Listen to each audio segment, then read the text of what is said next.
کہ صحابہ کرتے کیا تھے. وہ سلام پھیرنے سے پہلے یوں کرتے تھے السلام علیکم ورحمۃ اللہ, السلام علیکم ورحمۃ اللہ. تشہد میں, باب التشہد میں امام لے کر آئے اس کو.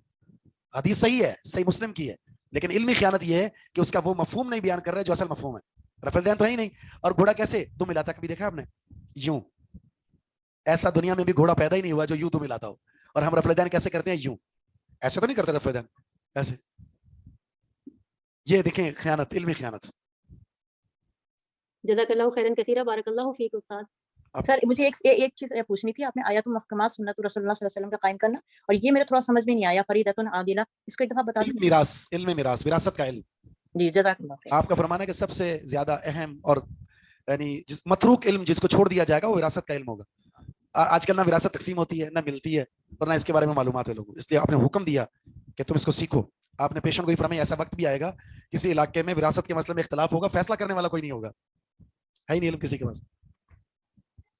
جی کیا جی نیکسٹ سیمسٹر میں میرے خیال میں اگلے سال ہے, چوتھی میں یا تیسری میں, شاید تیسری میں. اشکال, اشتباہ, شبہ. سبحانک اللہم و بحمدک اشہد ان لا الہ الا انت اشہد ان لا.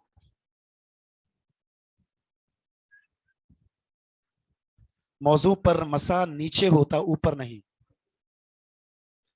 امام نووی نے نہیں, امام نووی نے تو کہا ہوگا, امام بخاری کا قول ہے, وہ فرماتے ہیں جس کے پاس ادنا سا بھی علم ہے وہ اس روایت کو رفع الیدین نہ کرنے کے بیان میں پیش نہیں کرے گا, جس کے پاس تھوڑا سا بھی علم ہے. کون سی بک؟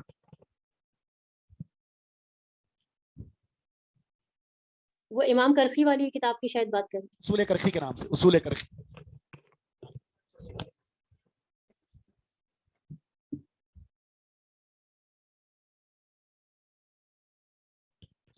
السلام علیکم ورحمۃ اللہ وبرکاتہ. الحمد للہ رب العالمین والصلاة والسلام علی اشرف الانبیاء والمرسلین سیدنا محمد وعلی آلہ وصحبہ اجمعین, اما بعد. استاد پیج 45 پہ شروع تو پڑھنا تھا شاید. شروع تو پڑھ لیا تھا. ہاں, کون پڑھے گا؟ کون تیار ہے ہمارے ساتھ پڑھنے کے لیے؟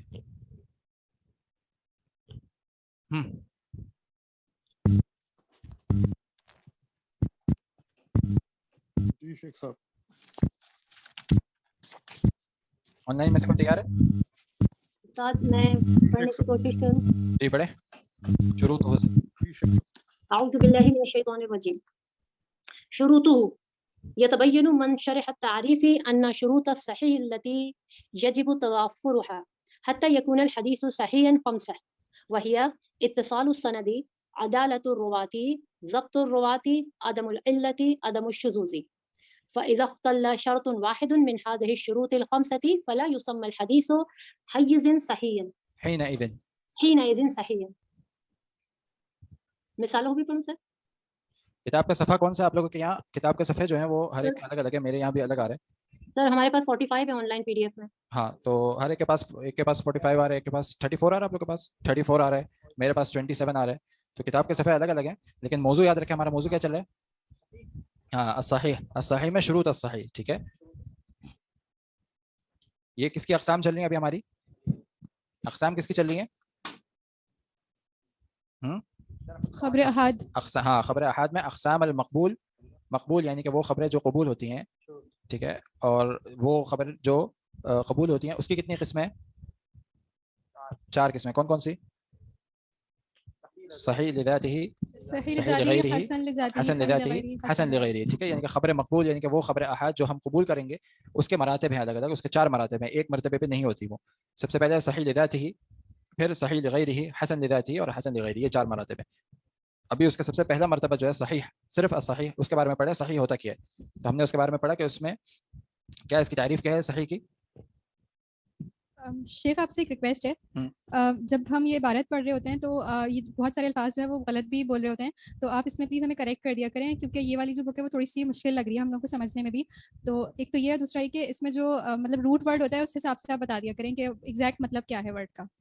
مطلب جی صحیح ہے. اصل میں قراءت کے اوپر اگر تھوڑا سا فوکس کرتے ہیں نا, میں ایک شروع میں تھوڑا سا کر رہا تھا لیکن وہ پھر ٹائم ہمارا بہت زیادہ اس پہ نکل جاتا ہے. تو آپ لوگ تھوڑی سی کوشش یہ کریں گھر پہ پڑھ کر آئیں, اور پھر میں یہاں صرف آپ لوگ کو یاد دہانی کرا دوں گا, یہ لفظ غلط پڑھیں, یہ لفظ صحیح پڑھیں, ٹھیک ہے. ورنہ اگر قراءت کے اوپر بیٹھیں گے تو پھر بہت زیادہ ٹائم ہمارا اسی کے اوپر نکل جاتا ہے. ابھی ویسے ہی ماشاءاللہ ہمارے 10-15 منٹ تو ایسے ضائع ہو جاتے ہیں کہ صفحہ نمبر کیا ہے اور کہاں سے پڑھنا ہے اور کیا کہاں تک پہنچے تھے, ٹھیک ہے. تو کیونکہ مواد بھی ہمارے پاس اچھا خاصا ہے, تو صرف پڑھانے کا مقصد یہ ہے کہ جب انسان پڑھتا ہے اس کو خود ہی احساس ہو رہا ہوتا ہے کہ یہ لفظ میں نے غلط پڑھے, ٹھیک ہے. وہ لفظ میں صحیح کروا سکتا ہوں لیکن پوری کی پوری عبارت اگر صحیح کرانا چاہیں گے تو تھوڑا میرے لیے مشکل ہو جائے گا, ٹھیک ہے. بہرحال یہ کہ تھوڑا اس کے اوپر ابھی فوکس کریں گے انشاءاللہ, آپ لوگ کی عبارت بھی صحیح کرنی ہے, اس کے اوپر بھی تھوڑا سا فوکس رکھیں گے, ٹھیک ہے. اچھا, تو ہم لوگ کہاں پڑھے تھے؟ صحیح. صحیح کی کیا تعریف ہے؟ ما اتصل سنده بنقل العدل الضابط عن مثله الى منتهاه من غیر شذوذ ولا علة, ٹھیک ہے. اس میں ہم نے بتایا تھا کہ 5 شرطیں ہیں. اس میں کون کون سی 5 شرطیں ہیں؟ اتصال السند, عدالت الروات, عدالت الروات, ضبط الروات, عدم الشذوذ, عدم العلة اور عدم الشذوذ, ٹھیک ہے. اتصال السند کا کیا مطلب ہوتا ہے؟ ہاں جلدی جلدی. سند شروع سے آخر تک متصل ہو. اتصال السند کا مطلب ہے سند متصل ہو, ٹھیک ہے, اس میں انقطاع نہ ہو, ٹھیک ہے. متصل سے مراد یہ کہ ایک دوسرے سے ملی ہوئی ہو, اس میں کسی قسم کا قطع نہ ہو, کوئی ایسا راوی نہ ہو جو اس میں جو مس ہو, ٹھیک ہے. ضبط الراوی, عدالت الراوی, عدالہ یعنی کہ راوی جو ہے وہ عادل ہو, مسلمان ہو, عاقل بالغ ہو, مسلم عاقل بالغ, ٹھیک ہے. تین چیزیں آ جاتی ہیں. کبیرہ گناہ پر مطلب ارتکاب نہ کرتا ہو اور صغائر پہ اصرار نہ ہو, صغائر پہ اصرار نہ کرو, ٹھیک ہے. ضبط, راوی کا حافظہ جو ہے وہ قوی ہو, ہاں حافظہ قوی ہو, یا پھر اس نے ضبط حفظ کیا ہو, یا پھر اپنے پاس کوئی جمع کر لیا ہو, ٹھیک ہے. ضبط صدر و صدر, ٹھیک ہے.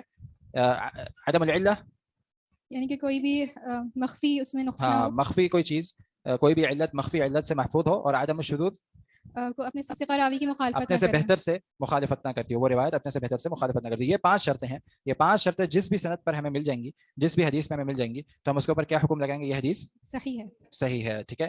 تو حدیث صحیح ہے, اس کا مطلب ہے کہ ابھی آگے ہم لوگ یہ پڑھنے جائیں گے کہ اگر اس میں سے کوئی ایک شرط نکل جاتی ہے یا ساری شرطیں نکل جاتی ہے تو وہ پھر کس کیٹیگری میں چلے جائے گی, ٹھیک ہے. تو ابھی فی الحال یہ کہ جو بھی حدیث میں یہ 5 شرطیں ہمارے ساتھ موجود ہوں گی, ہم اس کے اوپر حدیث صحیح کا ایک حکم لگا دیں گے, ٹھیک ہے. ہاں مثال کیا اب اس کی؟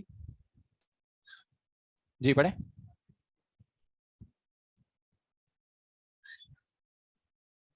جی کون پڑھا تھا ہمارے ساتھ؟ شیخ میں پڑھوں؟ جی پڑھیں. مثاله ما أخرجه البخاري في صحيحه قال حدثنا عبد الله بن يوسف قال أخبرنا مالك عن ابن شهاب عن محمد بن جبير بن مطعم عن أبيه قال سمعت رسول الله صلى الله عليه وسلم قرأ في المغرب بالطور شيخ يعني تک, فهذا الحديث صحيح لأن سنده متصل. بس اچھا, یہ انہوں نے پھر ایک مثال دی ہے. کیا مثال ہے؟ امام بخاری نے کیا فرمایا؟ ما اخرجہ بخاری, یعنی کہ امام بخاری جو اپنی کتاب میں لے کر ہیں فی صحیح, اپنی صحیح والی جو کتاب ہے اس میں لے کر ہیں. حدثنا, کیا فرماتے ہیں امام بخاری؟ حدثنا مطلب مجھے یہ بتایا عبداللہ ابن یوسف, یہ امام بخاری کے استاد ہیں. قال اخبرنا, انہوں نے فرمایا کہ ہمیں یہ خبر دی ہے مالک. مالک سے مراد کون ہے؟ امام مالک بن انس, ٹھیک ہے. امام مالک امام دار الہجرہ مالک بن انس. عن ابن شہاب, ابن شہاب الزہری, یہ بھی بہت مشہور محدث میں سے ہے, اکثر بیشتر ان کا نام آپ دیکھیں گے صحیح بخاری میں بھی اور صحیح مسلم میں بھی, ٹھیک ہے. عن محمد ابن جبیر, یہ کون ہے محمد بن جبیر؟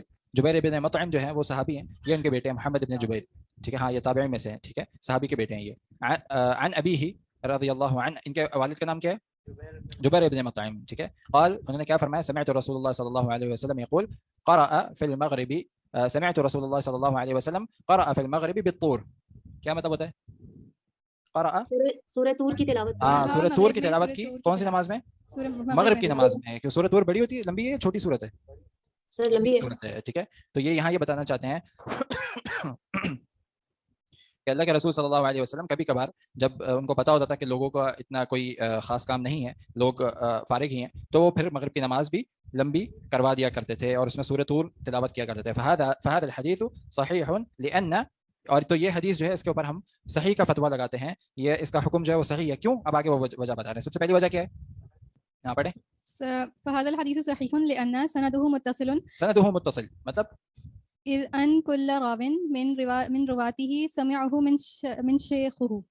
إذ أن كل راو من رواته سمعه من شيخه, کیونکہ سند متصل کا کیا مطلب ہوتا ہے؟ سند میں کہیں بھی انقطاع نہیں ہے. ہاں کیونکہ ہر آدمی نے اس میں یہاں ہر راوی نے اپنے استاد سے اپنے شیخ سے سنا ہے یہ بات. تو ہر راوی نے اپنے شیخ سے بات سنی ہے, اپنے استاد سے بات سنی ہے. اس کا مطلب ہے بیچ میں کوئی بھی راوی ہمارے پاس مس نہیں ہے, تو یہ سند متصل ہے, ٹھیک ہے. وأما شیخ یہ سمجھ نہیں آ رہا. عن مالك وابن شهاب وابن جبير فمحمولة على الاتصال لأنهم غير مدلسين.